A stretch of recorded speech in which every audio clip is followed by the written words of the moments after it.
Well, good morning, everyone. And once again, welcome to another live this morning. And we are happy to have you come on with us. And I'll say hello to a few folks this morning. Before we get started, we'll do our roll call. Brahim, you got back to number one. Mike, number two. Good morning. And Kerry, Nebraska, right up at the top. Lori Lee, Ventura, California, good morning. And Radha, how are you? Janice from Brampton. And Mary from Norwich. And Bev, Saskatchewan, how are you? Wendy from Markham, good morning. Kevin, Oshawa. And Nick from our staff, good morning to you. Fran, Orangeville. And Lori and Ryan from Sarasota, Florida. Pat, how are you? Donna, Park Hill. Nellie, good morning. And Fran from sunny Tilsonburg. Bonnie, Manitoulin Island. Vince, good morning. Yolande, waiting for you. There you are. Gina, Montreal. Madeleine, bonjour. From Kippawa. Adeline, how are you from the south? Frida, good morning to you. Dale, nice to have you on. Evangeline, how are you? Catherine, Newfoundland. Sherry, Mississauga. Suzanne, Edmonton. Sharon from Kansas. Diane, good morning. Thunder Bay. Francis from Vaughan. Wanda, Ridgeway. And Gertie, good morning. Burlington.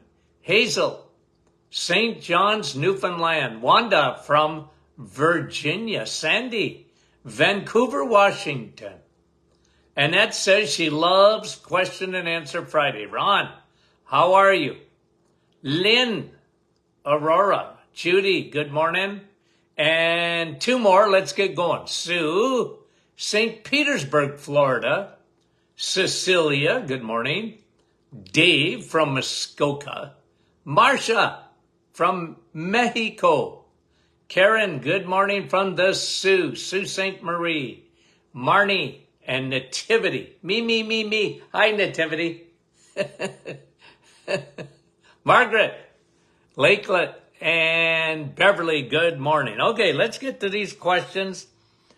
You know, we really appreciate you guys sending these questions in. What kind of a show would we have if we didn't have questions coming in? So we thank you. We appreciate it. Lots of good ones. Janine, what do I think of allulose? Well, allulose is a new kid on the block, apparently. It's so new from what look, there's some gurus out there, some people that I actually follow to some extent that really like allulose as a sweetener. And they're talking about its benefits in terms of blood sugar and things like that. I think the jury to some extent is still out because I know in Canada, they haven't approved it yet, as far as I know. The Health Canada hasn't approved it for sale here to put in foods or whatever they're going to do with it. So, but I've heard some good things. Look, any sweetener, I talked this week about stevia, okay? And anything you use, stevia, you know, I've done a deep dive on stevia. For a long time, by the way.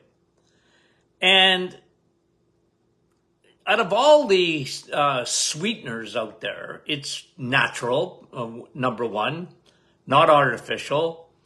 It's, you know, in small doses, I think it's good for you. Okay? I think it's good for you. But I always say in small doses, like, you don't want to be living on stuff. Even though it ain't sugar, and even though there's no calories, it's still, to me, you know, So allulose, let's wait and see. Like I said, I guess it's probably for sale in the U.S. I don't know, but not in Canada yet, apparently. Okay? Thanks for the question, Janine. Daphne, what causes tendonitis? Well, look, injury.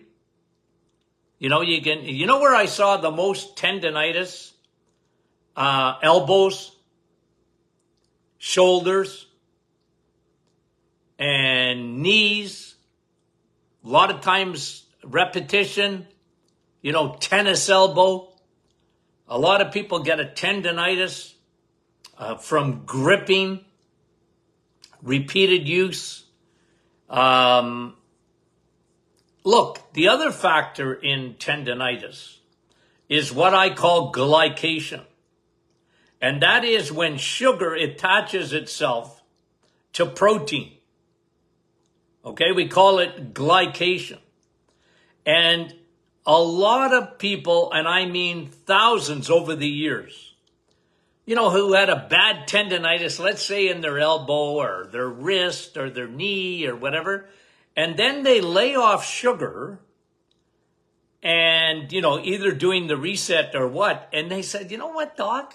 I got a lot less pain. And I said, well, because you had glycation. Advanced aging end products, we call that, glycation. And so, anyway, yeah, could be that. And anti-inflammatory diets help.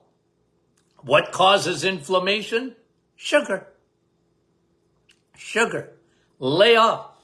Okay, thanks, Daphne. Judy, what would defer tonsillectomy?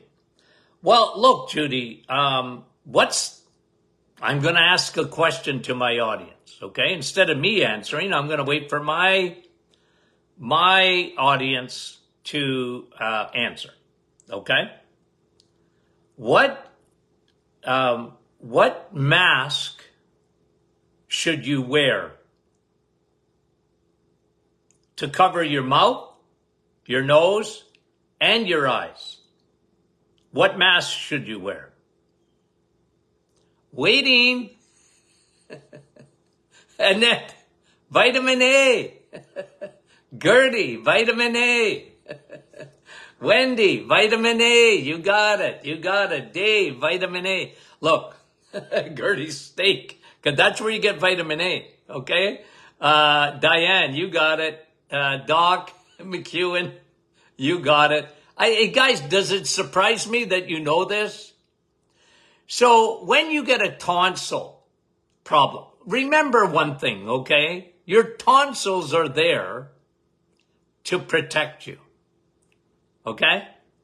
And when I was a little kid, I was one of the few kids in my class that didn't lose their tonsils. In the 1950s, they would lure you, kids like me, my classmates, they'd lure you at the first sign of a tonsillectomy, to tonsillitis, to the hospital with ice cream. I remember telling my dad, okay? You didn't negotiate with my dad, by the way. But I remember telling my dad, Dad, I want to get my tonsils out. And he said, why? Because I said everybody else is, and they go to the hospital and they can stay overnight and get ice cream. You know the Dixie cups? Do you have to be my age to know what I'm talking about here? The Dixie cups. They used to give you a Dixie cup of ice cream if you got your tonsils out. My dad said, over my dead body, you need your tonsils. They're good for you. You don't take them out. You keep them. What if they get infected? Well, that's what they're supposed to do, my dad said. They're the traps. Tonsils are trap doors. They stop bacteria and viruses from getting into your lungs. Better to have an infection in your throat than down into your lungs. I learned that as a kid. Imagine that. Okay? So what does vitamin A do? Vitamin A is an invisible mask. We don't talk about it very much. They want to talk about the other mask. That doesn't work. Because you're not, first of all, you're not covering, you touch your eyes. Are you going to wear a mask on your eyes too? Wear the invisible mask. Vitamin A. Where do you get vitamin A? In vitamin S, steak. Vitamin A is only found in the animal kingdom. Beta-carotene, on the other hand, and I'm not saying it's no good, is found in the plant kingdom. That's a precursor to proretinol A. Okay? So for tonsillitis, put on your mask. Here's another thing that I always recommend. Gargle, okay? Don't use mouthwash because it'll decrease your nitric oxide. You don't want that. I've always spoke against that. Use oil of oregano, gargle.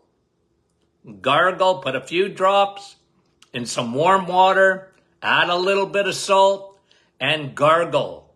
The best thing you can do to, without wiping out all your good bacteria. Isn't that nice? Oil of oregano knows the difference between bad and good. Why do you think God gave us oil of oregano? Okay?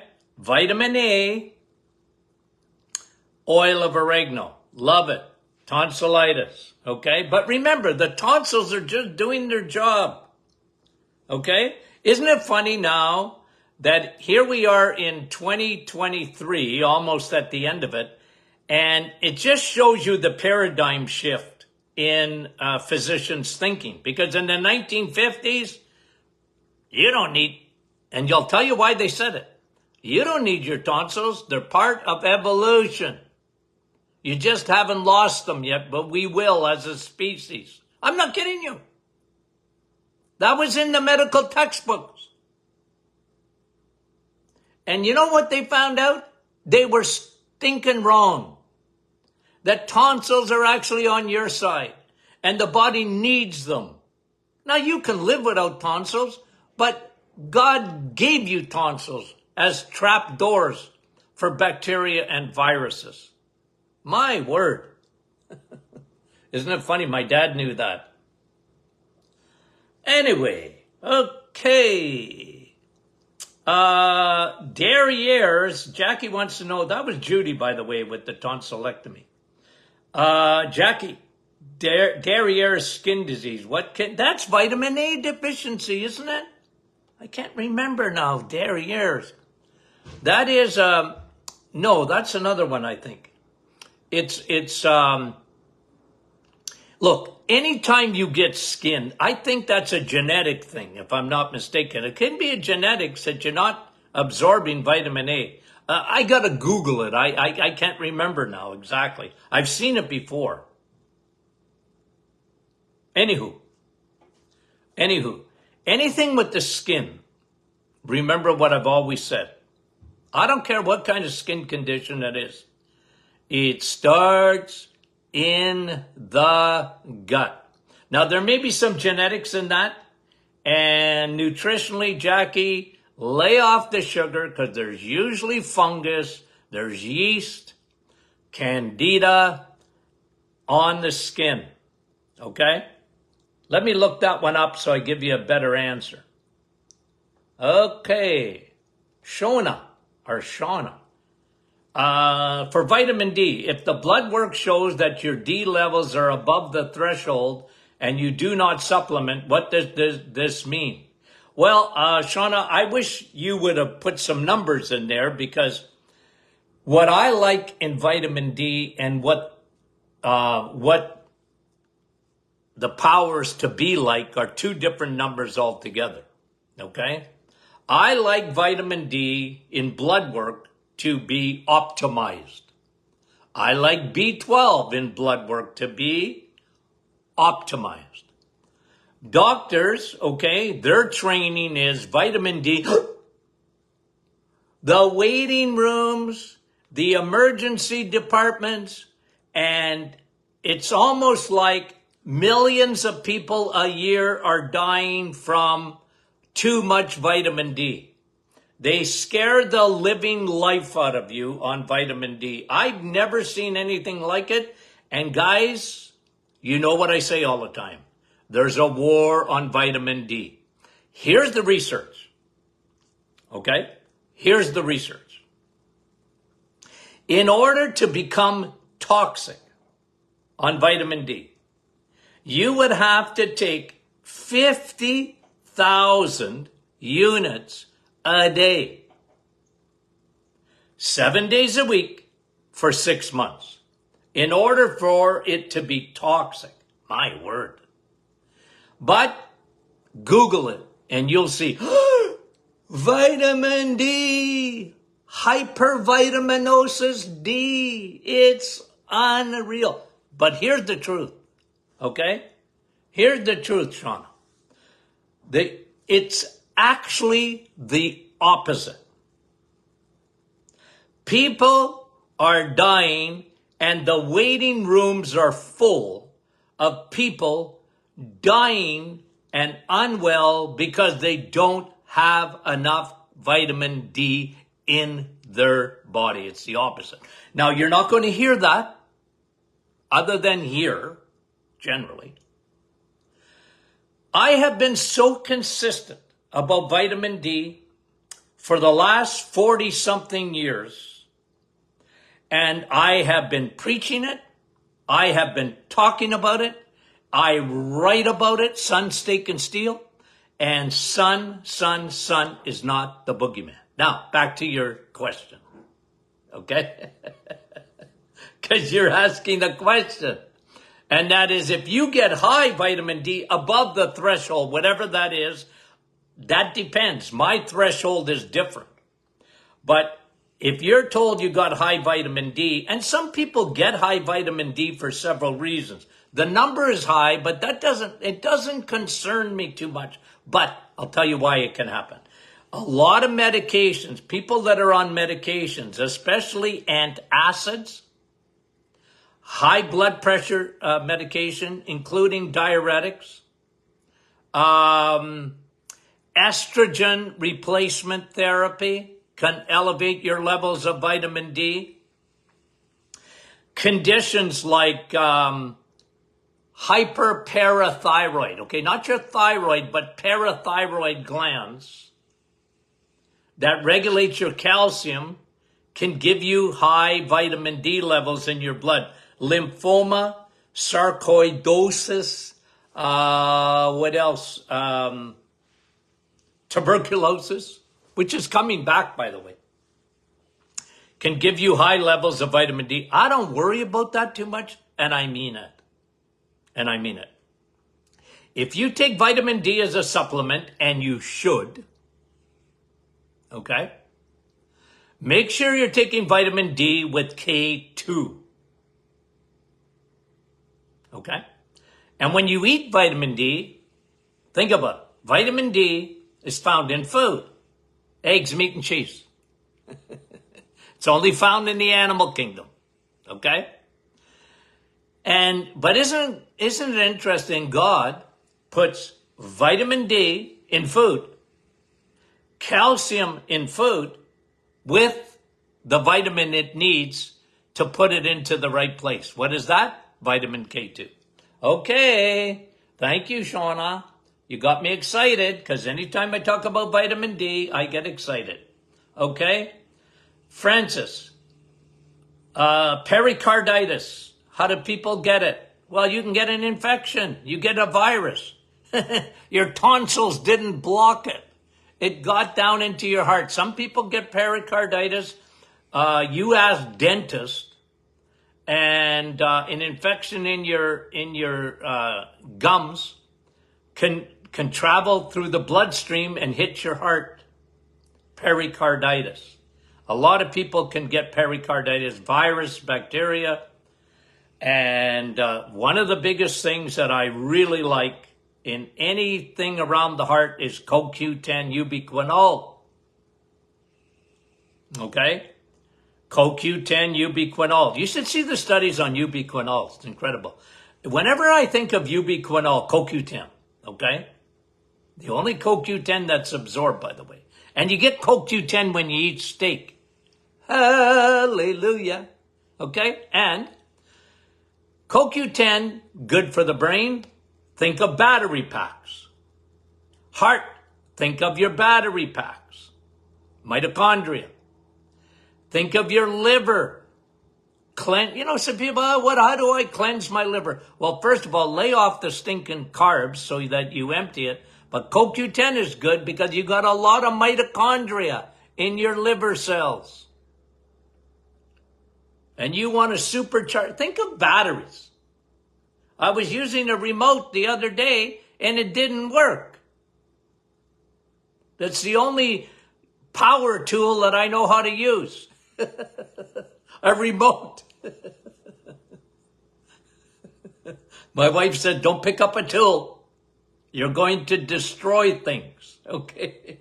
You can't fix them. You're going to destroy. Well, I'm good with a remote, except that the batteries were no good. You got to change the batteries. That's what mitochondria are. And you got a lot of mitochondria in your brain. You got a lot of mitochondria in your heart. And if you get a pericarditis, you really want to take care. Of course, there's inflammation, infection, oil of oregano, probiotics, okay? High DHA, and CoQ10. Okay. That was Francis. Gan, you know what, I can't even say here. Gan McCurt, or whatever. I don't know if the girls spelt that name wrong or I just don't know how to pronounce it. Anywho, why do some people bruise more than others? Well, I'll tell you why. Okay? Put your finger up. Put your thumb up. You got a fingerprint there that no one else... Do you know that we're over 8 billion people on the planet now? If we leave it up to Bill Gates, we'll be down to about 2 billion or less. They want to wipe us out. Oh, anyway. Put your thumb up and your fingerprint is different than everybody else's. Okay? Some of us never get bruising. Some of us bruise easier. It could be your capillaries. Whenever there's bruising, if it just shows up for no reason, I always got that checked out. Okay? Because it could be a sign of a blood disorder, a leukemia or something like that. But generally, just some people bruise easily. I don't bruise that easily. But I know people that just, you look at them the wrong way and they bruise. Not too worried about it. Okay, thank you for the question. Lisa, are copper bracelets worth getting for arthritis? Look, good question. No. I would say no, generally, but some people swear by them. Good for them. I got no problem with it. You know my expression. If I thought hanging you upside down from a building would help you with any condition, I'll go and hold your feet. I used to tell my patients that all the time.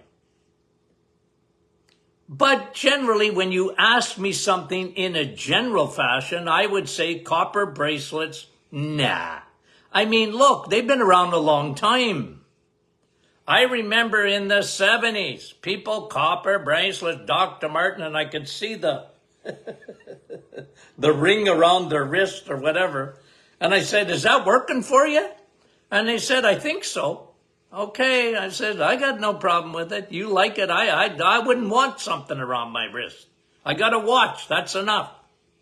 And don't give me one of those smart watches. I don't like the idea of people talking to me all the time or tracking me. Oh, I guess they can track you through your phone anyway. Okay. Thank you, Lisa. Lisa, if it works for you, good for you. Kathy, processed meats. Should we steer clear? Steer clear. No. No. Look, okay? Philosophy. Philosophy 101.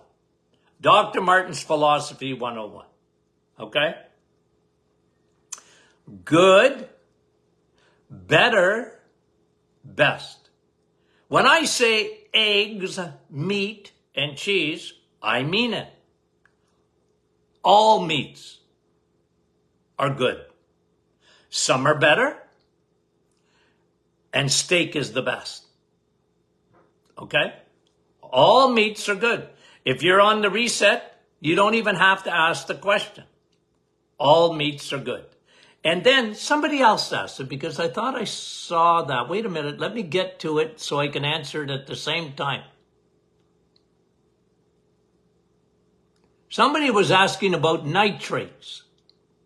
Oh, Sherry. I understand nitrates are found in veggies. Yep. But what about the ones added to meats? Yep. Added by man. Yep. Should this limiting this? I'm confused. Well, Sherry, don't be confused. Processed meats, they salt them. Nitrate is a salt. Are nitrates bad? Nah, they got a bad rap. Come on. You know what I mean?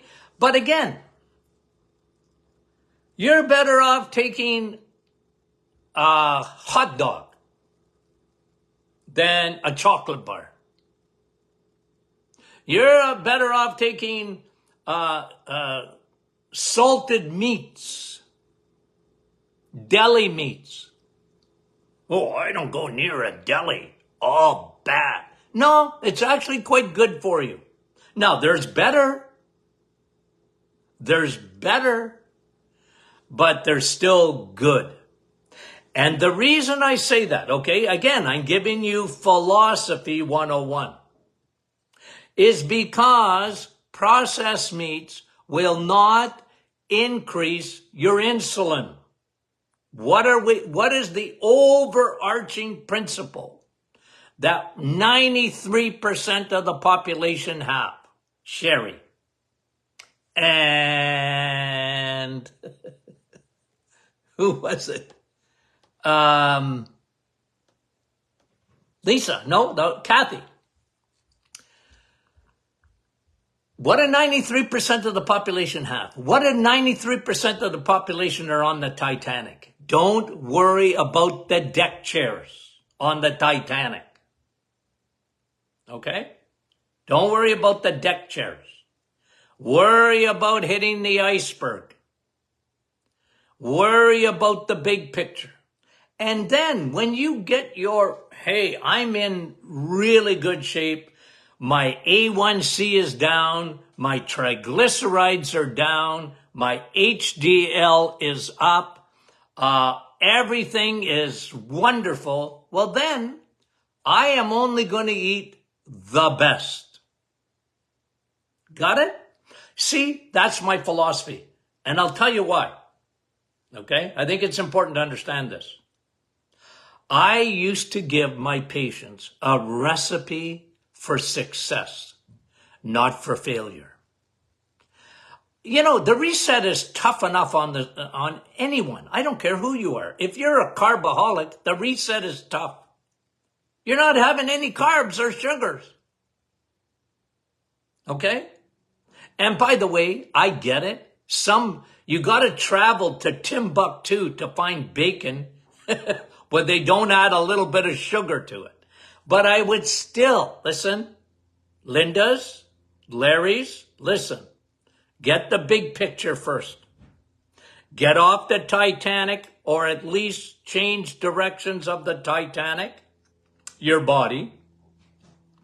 And then you can get into the deck chairs. Then you can rearrange the furniture. Then if you want to go organic, go organic. But you have to understand that I saw tens and thousands of patients over the years.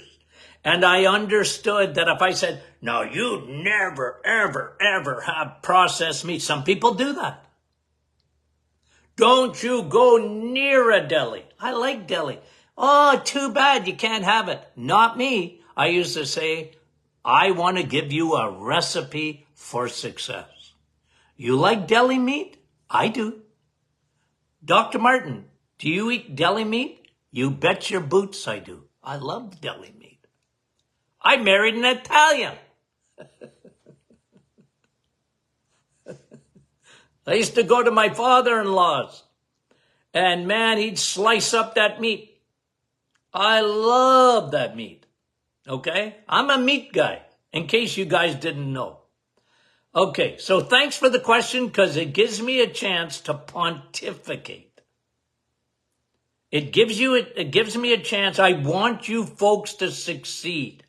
And then I've got people on our group, they are so religious about not putting anything in their mouth. Well, good for you. You got there. That's all right. I got no problem with that. Okay?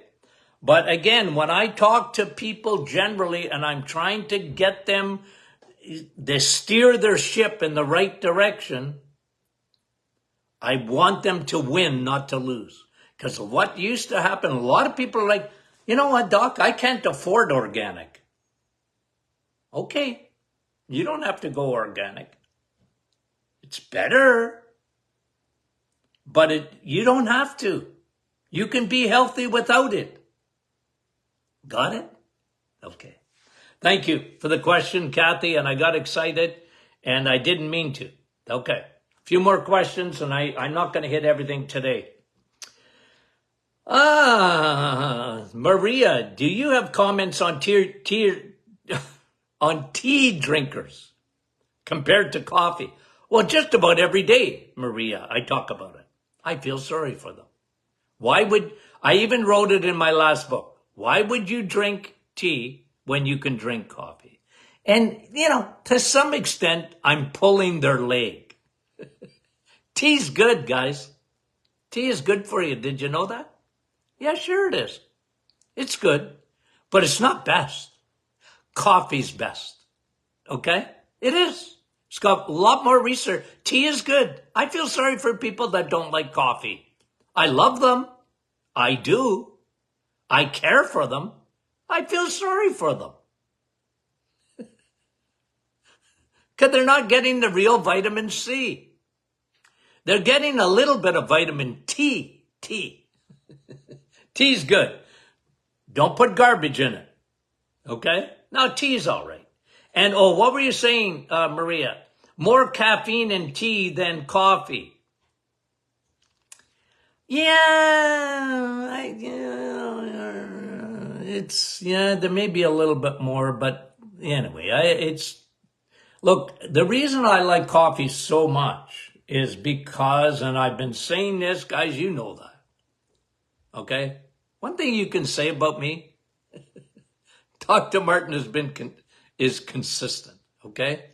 That doesn't mean you can't change my mind, okay? I don't think I got a cement block up there, but you know what? Coffee, I've been saying it for so long and so consistently, and the more research they do on coffee, is there a supplement like the real vitamin C? The real one. It beats ascorbic acid. It beats it down. It's so much better. Now, I'm not against ascorbic acid. But it doesn't hold a candle to the real vitamin C. Coffee. And boy, we got a good one coming.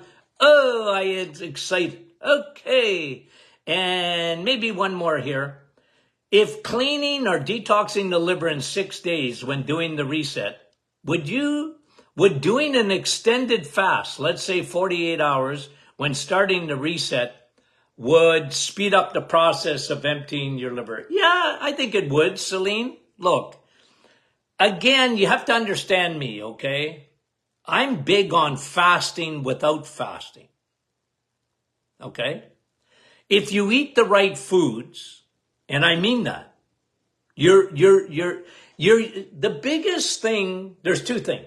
The biggest thing in food is how much insulin you need to break it down and how much of the digestive process. When you eat the right foods, and it's one of the reasons, Celine, let me finish with this. It's one of the reasons that people that eat when they go on the reset, Dr. Martin, I hardly go to the bathroom. And I'm so worried about that. Because guys, listen to me.